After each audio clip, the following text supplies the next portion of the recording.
proper oversight of federal agencies, no small tasks. For the past 10 years, Ms. Tanden has served as the president and CEO of the Center for American Progress. Prior to that, she worked in the United States Senate as a legislative director and served in the Obama and Clinton administrations as a senior domestic policy advisor. Good morning, Ms. Tanden, and thanks very much for being with us. Before I go further, let me mention that we have some new members of this committee, and let me welcome Senators Lujan, Padilla, Sass, and Romney to the Budget Committee. This committee has very broad jurisdiction dealing with any policy that impacts the federal budget. That's a lot of stuff out there. And at a time when our country faces an unprecedented series of crises, this will be a very active committee in which we will be exploring many issues, including trying to get an understanding of what is happening to the working class of this country, the middle class, and lower-income Americans. And I hope we're going to have those good discussions in a civil manner. The American people need to hear different points of view. They need to get an understanding of why what is happening in this country is in fact happening.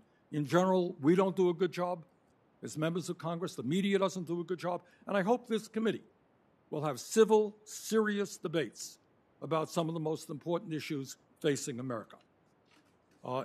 We are going to explore what it means that in this country today, the people on the top economically are doing phenomenally well, while so many tens of millions of Americans are struggling right now in America to put food on the table, to pay their rent, or to have the income they need to go to a doctor in the midst of a pandemic. Today in America, we are living through the worst economic crisis since the Great Depression and the worst public health crisis in more than 100 years. Real unemployment is over 11%. Over 23 million Americans are either unemployed, underemployed, or have given up looking for work altogether. Unbelievably, more than half of American workers are living paycheck to paycheck and are just one medical emergency, one car accident, one lost paycheck away from financial disaster. In America, disgracefully, we have the highest rate of childhood poverty of almost any major country on earth. The COVID-19 pandemic is still raging across the nation and is responsible for taking the lives of more than 450,000 Americans. And obviously, all of us hope that we're going to address that crisis as rapidly as possible. But meanwhile, in the midst of that pandemic, over 90 million Americans are either uninsured or underinsured, and we remain the only major country on earth not to guarantee health care to all of our people. We've got a climate crisis that is ravaging nations all over the world, including the United States of America. We have an affordable housing crisis where so many of our people are literally paying half of their incomes for rent. We have a racial injustice crisis in America today that this Congress is going to have to address, and we have an immigration crisis as well. And given all of these unprecedented crises, it is absolutely imperative that we have an OMB director who has the courage at this moment in American history to think big, not small.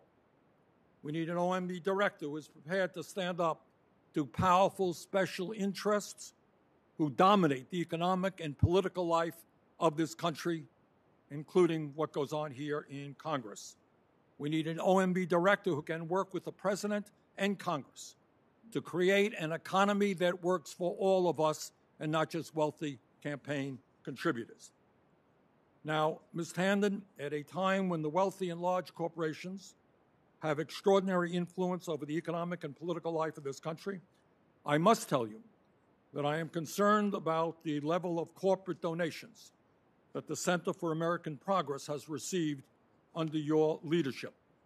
According to the Washington Post, since 2014, Center for American Progress has received at least $38 million from corporate America, including Wall Street and every special interest that I can think of. So before I vote on your nomination, it is important for me and members of this committee to know that those donations that you have secured at CAP will not influence your decision-making at the OMB. Further, I would like to hear how you plan to work with this committee and the Congress to enact the promises that President Biden made to the American people. I think one of the reasons that so many people are disillusioned with politics in America, given up on democracy, politicians make promises and they run away from those promises. President Biden made a series of promises, and I'm going to work with him to make sure that we implement those promises.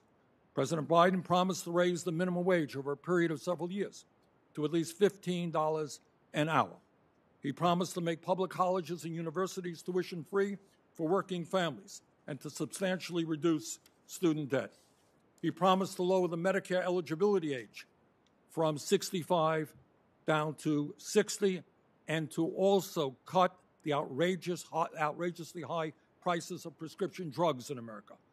President Biden promised to rebuild our crumbling infrastructure and create millions of good-paying jobs and combat climate change. He said he would fight to make pre-K universal, to make sure that every 3- and 4-year-old in America has the quality child care and pre-K education that they need. President Biden promised to make sure that every worker in America has at least 12 weeks of paid family and medical leave.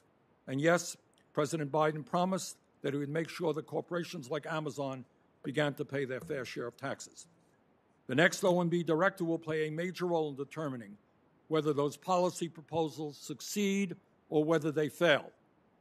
And I want to hear from you this morning how you plan to work with the President, this committee, and the Congress to implement those promises that the President made. Lastly, what I simply want to say is that over the years, I worked with Mike Enzi, who was then the chairman, and Mike and I had a very, very good relationship. And I look forward to having an excellent relationship, a cordial relationship with the ranking member, Lindsey Graham, who I've known for many, many years. I hope, again, that this committee can be the committee that has serious, look, we have differences of opinion. We all know that. But let's have a civil debate, and I promise you that we're going to talk about the most important issues that face your constituents. So let's do that, and with that, let me